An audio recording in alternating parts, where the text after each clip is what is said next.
Hi everyone, my name is Rolando, not Ronaldo, and welcome to my channel. So if you're watching this video, then you're probably looking to study abroad, and specifically in Japan. So in this video, I'll be going over the process of applying to study abroad in Japan, and I'll be giving some advice as well on how to prepare for it. So this process is already if you're like a university student, but I'll also briefly go over another process as well if you want to just go there to learn the language. So a little bit about me. I did my study abroad program back in 2019 through 2020. It was supposed to be for a full semester, but then it got cut short because of COVID, like right at the very beginning of COVID. So that was, yeah.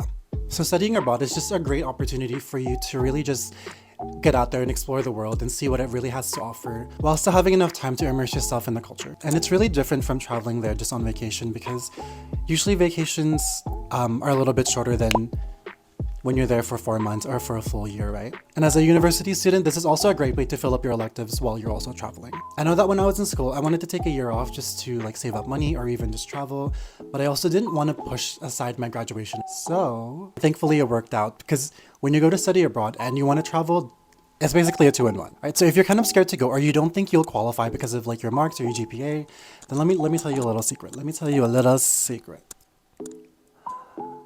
I didn't qualify either. Yeah. But I still got to go, which was really crazy because, like I said, I didn't meet all the requirements to go and I still got to go. So by coincidence, I happened to meet someone who used to be a part of the council of people who interviews the students, and they were telling me that aside from your qualifications, they also want to see that mentally you can handle living in a different cultural setting. Because realistically, they're not going to want to send you there if you can't handle the stress of it all, because it is really stressful to put yourself in a whole new setting. But in this case, if you're watching this, then I feel like there's a really high chance that you're gonna make it, you're gonna survive. So just keep watching and I'll explain the whole process of it. If I'm looking down, it's because I have my iPad here.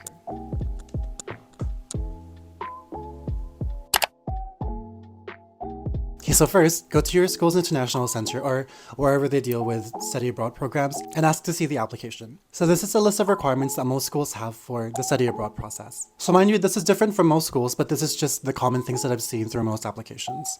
And also, before I forget to add, one of my qualifications was that I was also a part of my school's study abroad research assistant, so I also just help students through the process of going through this. So usually you have to be in your 3rd year or going into your 3rd year. Second, you need a certain GPA.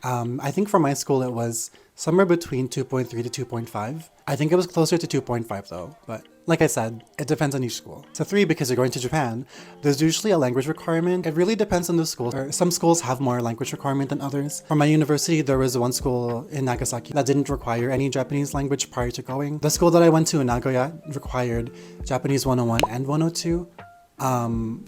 But like I said, I didn't meet those requirements completely. And then also check to see if there's room in your degree to take these classes. Most of the time, these classes transfer over as your open electives or those classes that kind of just make your degree more colorful.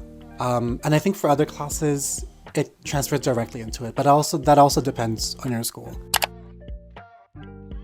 Next, do some research on the schools that they have offered for you, because you also want to know if the programs that they have are ones that you'd want to take, but also check to see if that city or like that town is one that you can see yourself living in. The big deciding factor for me between the two schools, between Nagasaki and Nagoya, was the fact that Nagoya was closer to the center of the country.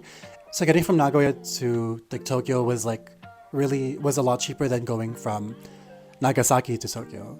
And I knew that I wanted to do traveling outside of school, so that's why I picked Nagoya.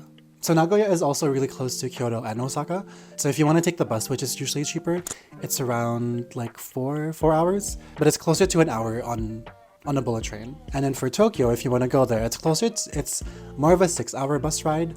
But if you want to take the bullet train, it's an hour and a half, which is pretty good.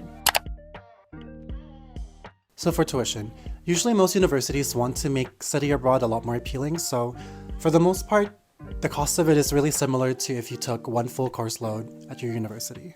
And in this case, one full course load is usually around like 5 courses. And for this, I just used student loans and I applied for scholarships that our school had. For our school, I think there's only one option for the scholarships, but for the most part, most of the students in our school get it. So in this case, for my school, they gave me one of my scholarships for the fall semester and then another one for the winter semester because I went for the full year. But depending on the school, some schools have a lot more scholarships for things like this, so definitely check out your resources. On top of this too, I also started saving up like during my application process back in January, February. At that time, I didn't know if I was gonna really make it or if I would be accepted, but I started saving up just in case. So for accommodations, there's usually an option between homestay and dorms. You know, I've talked to quite a bit of students about their experiences going there, but so far, I don't think I know anyone that's done homestay, so I really can't say much about it, but I think usually it's a little bit cheaper than staying in a dorm. So as for dorms, usually like it might look really similar to where it's just like rooms within the university when there's two beds in one bedroom. But in other cases, the dorms end up being closer to an apartment style. So the school that I went to in Nagoya was an apartment style. So our dorm had a washroom, a kitchen, and 2 bedrooms. In this case, we had 2 bedrooms, but technically it was 2 bedrooms, but there was like a sliding thing in between us. Not like a curtain, but it was like a really sturdy curtain that separated us. So the cost of one semester in my school for the 4 months was 1,280 Canadian dollars, around that, versus my university here in Alberta, Canada, which was around 8,885 Canadian dollars. But yeah, my dorm in Japan was way cheaper than the one here in Canada. Next, check to see how long you want to study for. Do you want to study for a semester, 1 full year? And other factors that go into how long you want to stay there for could be like how much resources you have, how much language immersion you really want, and all that.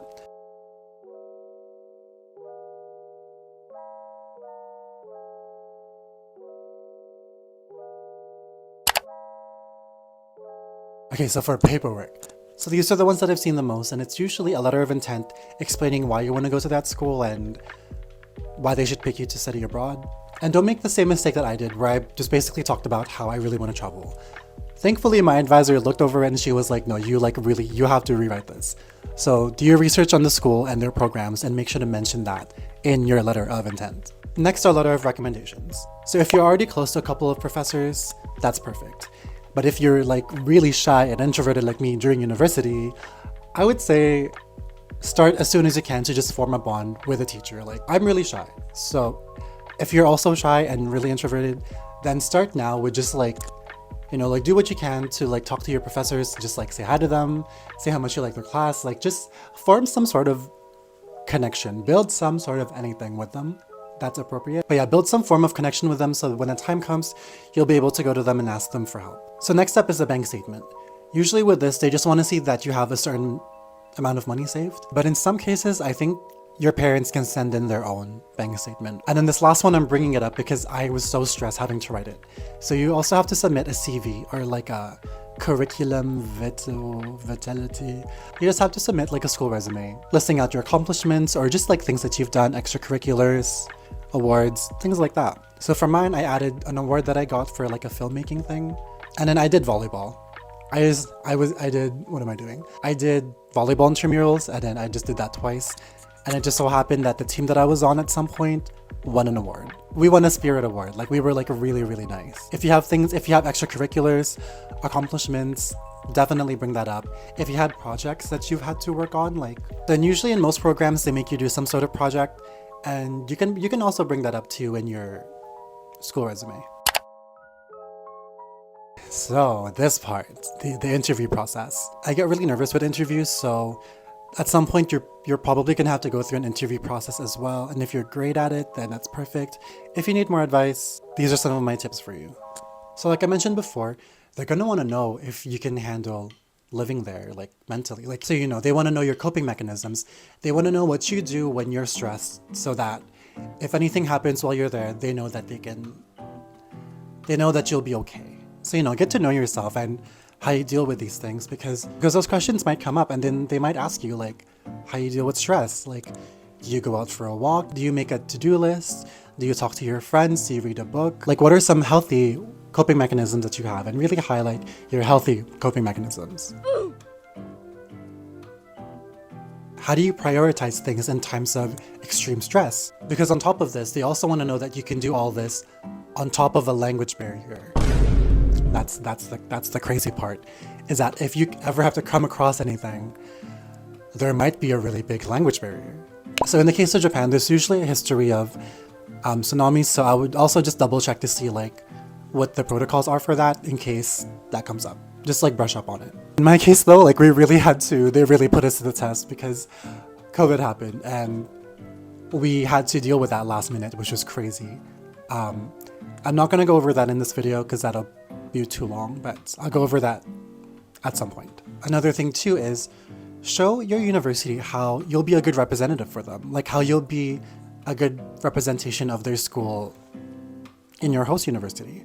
Because obviously they're not gonna wanna send someone that's gonna be like really racist, really bigoted, like really close-minded, you know, like they're not gonna wanna send people that give off those vibes somewhere else. And trust me, there's like, for some crazy reason, there's people that are like that end up traveling, and I like can't comprehend it. So, you know, just like show them that you're gonna be like a decent person while you're studying abroad, and also show them like why you're interested in learning more about that culture, because that's also really, really important.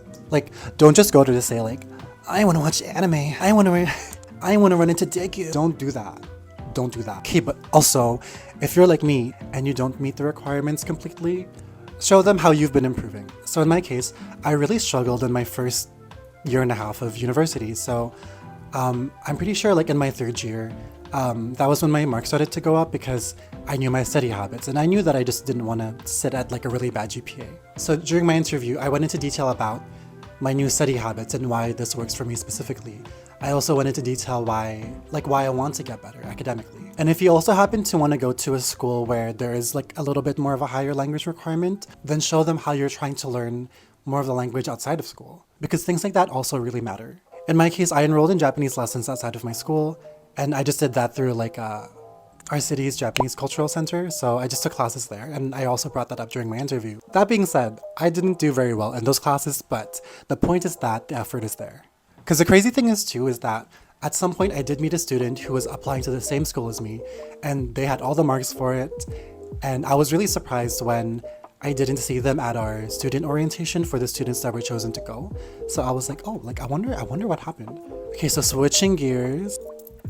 If you're not in university and you still want to study Japanese, there's also other options for language immersion. Okay, so the one that I know of and applied for before was this one company called Gogo Nihon. It feels so weird to say it like that. This video isn't sponsored at all, but it could be. But I went through an application process with them and I was about to go last year, but then some stuff happened and I didn't go. So I had to pull my application. But I can still go over the application process for you. So if you go on their website, you pick which city you want to go to, and then you pick a school, and then you also pick a language intensity. And that just depends on how heavy you want to be immersed into learning the language. And then they have options for 3 months, 6 months, 1 year to 2 years. Then once you do all of that, then someone from their company that's representing that school will message you, and then they'll give you a list of the paperwork that you have to submit. They actually sent me a document of all the things that I had to prepare, and just like a more clear outline of what I had to give them. And with Gogo Nihon, they also offer other programs as well. So aside from language, I believe they also had an option there for like coding. They had one for hairstyling at some point. I'm not sure if it's still on there last time I checked. When I checked recently, I believe there was something there for, yeah, they had like a marketing thing there if I remember correctly. And then I believe they had 2 programs there for if you want to do like your MBA. But yeah, like I said, they have a lot of options. So if you want to go to Japan and you're not with a university, then this is another option as well. And then if you're not with a university, you can also still apply at the school directly. I believe usually at most schools will have like a section that says like inbound students or international students or something like that. So check that out. They'll have more information for you, and there's a lot of different options for that as well. So I hope that this video helped you out with your process of applying to study abroad, or if you're like thinking about it. If you like need someone to kind of like hype you up, let me know and I'll hype you up, because honestly, like I've always wanted to go, but I was too scared to apply and I didn't think that I could, and it just worked out for me. And so it really was very life-changing for me. So if you're also in the same boat where you feel too scared to do it, or you really just have no clue but you want to do it, then I hope that this video like really resonated with you. If you need someone to hype you up, let me know in the comment section below. If you like this video, give me a thumbs up, leave a comment. Thank you so much for watching. I'll see you guys around, okay?